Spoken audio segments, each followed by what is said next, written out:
Hello बच्चों, study 89 Patel online class में आप सभी का स्वागत है।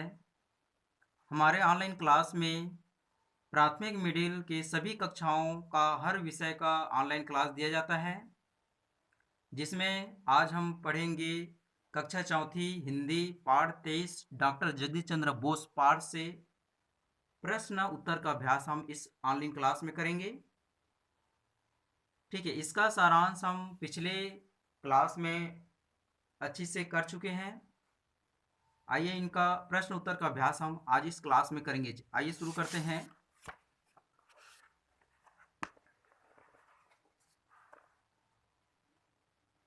सबसे पहला प्रश्न है, सूरजमुखी की क्या विशेषता है। ठीक है, सूरजमुखी की क्या विशेषता है। तो सूरजमुखी का यह विशेषता है कि सूरज जिस दिशा में होती है, सूरज जिस जिस दिशा में होती है, सूरजमुखी का पौधा का मुंह भी उसी दिशा में हो जाता है। इसका इस प्रकार का विशेषता है। बालक जगदीश को रोने से चुप करने के लिए उनके माता पिता ने क्या तरकीब निकाली। तो बचपन में जगदीश चंद्र बोस ने बहुत रोता था, तो उनके माता पिता ने यह तरकीब अपनाया। जैसे ही वो रोते थे तो उसके सामने में एक ग्रामोफोन को चालू कर देते थे, रेडियो को चालू कर देते थे, तो जगदीश चंद्र बोस चुप हो जाता था। जगदीश चंद्र बोस ने अपनी उच्च शिक्षा कहाँ प्राप्त की। तो जगदीश चंद्र बोस ने अपनी उच्च शिक्षा इंग्लैंड में प्राप्त किया है।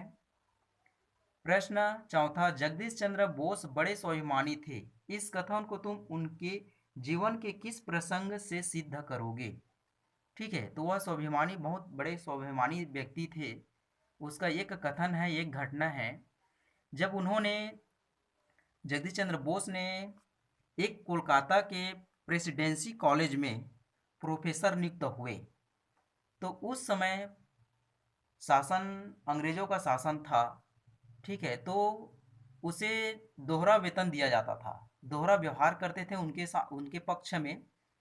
ठीक है, उसे अंग्रेज जो प्रोफेसर थे, उन्हें अधिक वेतन दिया जाता था और इसे कम वेतन दिया जाता था। इस प्रकार से उनके बीच में दोहरा व्यवहार करते थे। यह व्यवहार उन्हें अच्छा नहीं लगा, तो उन्होंने निःशुल्क, बिना वेतन लिए उन्होंने सेवा दिया। ठीक है, और अंत में उनकी जो स्वभाव से, उनकी व्यवहार से देखकर जो अंग्रेज का जो शासन थे, उन्हें अंत में झुकना पड़ा और अंत में उसे पूरे महीने का वेतन भी दिया गया। तो इस घटना से यह साबित होता है कि जगदीश चंद्र बोस बड़े ही स्वाभिमानी व्यक्ति थे। नीचे लिखे कथनों में से सही कथन के लिए सत्य और गलत कथन के लिए असत्य लिखो। तो यहाँ पे सत्य और असत्य है। इस पाठ का प्रश्न अभ्यास में प्रश्न पांचवा है, जगदीश चंद्र बोस की प्रारंभिक शिक्षा हैदराबाद में हुई। तो उसकी प्रारंभिक शिक्षा हैदराबाद में नहीं हुई, यह असत्य है। इसका प्रारंभिक शिक्षा अपने गांव में ही हुआ, ढाका। ठीक है, बांग्लादेश के एक ढाका ग्राम है, वहाँ पे रानी रवाड़ गांव है, वहीं पे उसका प्रारंभिक शिक्षा हुआ। जगदीश चंद्र बोस का जन्म कोलकाता के पास एक गांव में हुआ था। तो जगदीश चंद्र बोस का जन्म कोलकाता के पास एक गांव में नहीं हुआ था, यह असत्य है। उसका बांग्लादेश के एक ढाका जिले में रानी रवाल गांव में हुआ था। सही उत्तर है, बचपन से ही जीव जंतुओं में जगदीश चंद्र बोस की रुचि थी। तो यह असत्य है, बचपन से ही डॉक्टर जगदीश चंद्र बोस की रुचि नहीं था जीव जंतु में। उसका रुचि पेड़ पौधों में ही अधिक रुचि रखता था, यह सत्य है। जगदीश चंद्र बोस एक स्वाभिमानी वैज्ञानिक थे। सत्य, यह वैज्ञानिक एक स्वाभिमानी व्यक्ति थे। इसका कथन हम प्रश्न चौथा में, इसका उत्तर हम पढ़ चुके हैं। प्रश्न यहाँ पे है, फ्रांस के वैज्ञानिकों ने जगदीश चंद्र बोस को नीचा दिखाने के लिए एक षड्यंत्र रचा। ठीक है, तो ये सत्य है, फ्रांस के वैज्ञानिक ने ही उसे नीचा दिखाने के लिए एक षड्यंत्र रचा गया था, जिसमें डॉक्टर जगदीश चंद्र बोस ने पूर्ण रूप से सफलता प्राप्त किया। और उस वैज्ञानिकों को अंत में झुकना भी पड़ा।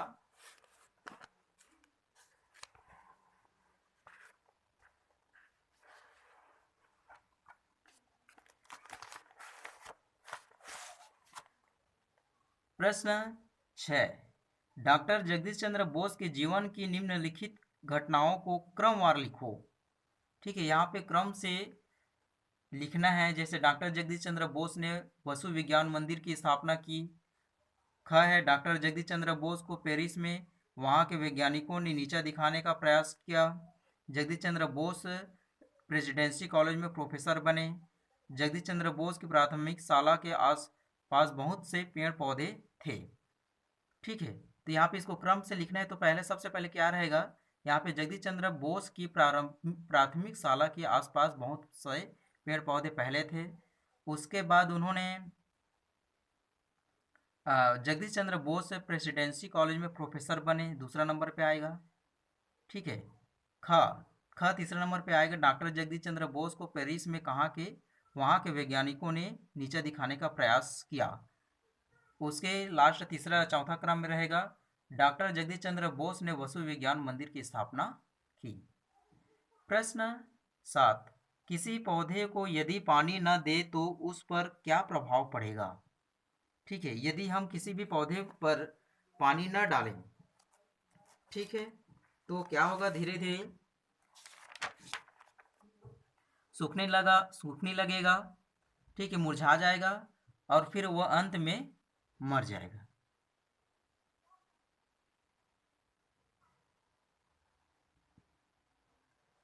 प्रश्न 8वां, किसी पौधे को उखाड़ देने पर वह क्यों मुरझा जाता है।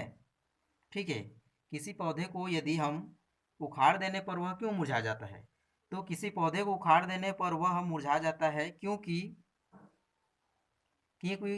जब पौधा जमीन में होता है तो वह भूमि के नमी व अन्य चीज़ों से भोजन प्राप्त करता है, पर जब उसे भूमि से उखाड़ देते हैं तो इस प्रकार का भोजन नहीं मिलता और वह धीरे धीरे मुरझा जाता है।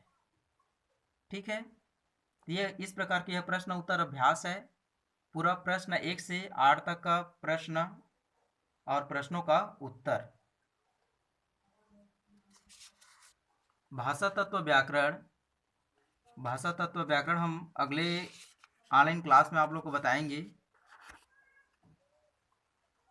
ठीक है, सरल है, उतना कठिन भी नहीं है।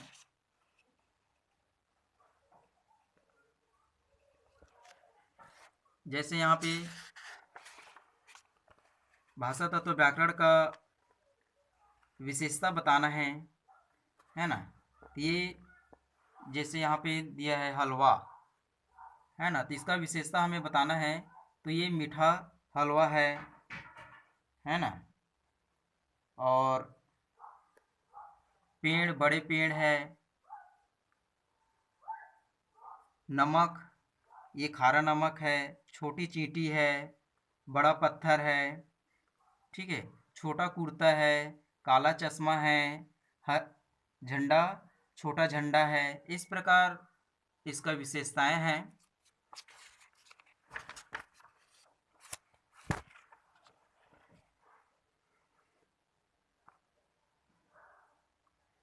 प्रश्न 3, नीचे लिखे शब्दों को शुद्ध करके लिखिए। तो विज्ञान, है ना, यहाँ पे आधा ग यदि है, यहाँ पे हो जाएगा आपका विज्ञान का, इस प्रकार से विज्ञान हो जाएगा। ठीक, विज्ञानिक का वैज्ञानिक होगा। ठीक, देहांत का यहाँ पे केवल अंक का मात्रा रहेगा देहांत। प्रारंभिक का जो है ना, प्रारंभिक, तो इसमें हो जाएगा आपका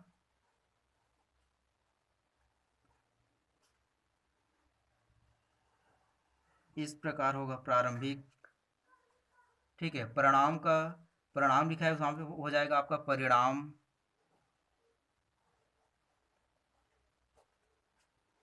ठीक है, सूरजमुखी, तो यहाँ पे जो स्वम छोटा हुआ है वो बड़ा हो जाएगा और ये छोटा हो जाएगा, तो ये हो सूरजमुखी। इस प्रकार से अब इन शब्दों को इसको दूसरे प्रकार से लिख सकते हैं। विरुद्ध, ठीक है। विद्यालय, तो इसमें जैसे विद्यालय विरुद्ध है तो वी रु और दो आधा धा है उसको पूरा यहाँ पे आधा धा मिले धा ऐसा करके लिख सकते हैं। विद्यालय, तो यहाँ पे आधा धा मिले या करके विद्यालय लिख सकते हैं। सभी में आधा धा रहेगा जो धा का है। इस प्रकार से इसको अलग से अलग प्रकार से हम लिख सकते हैं।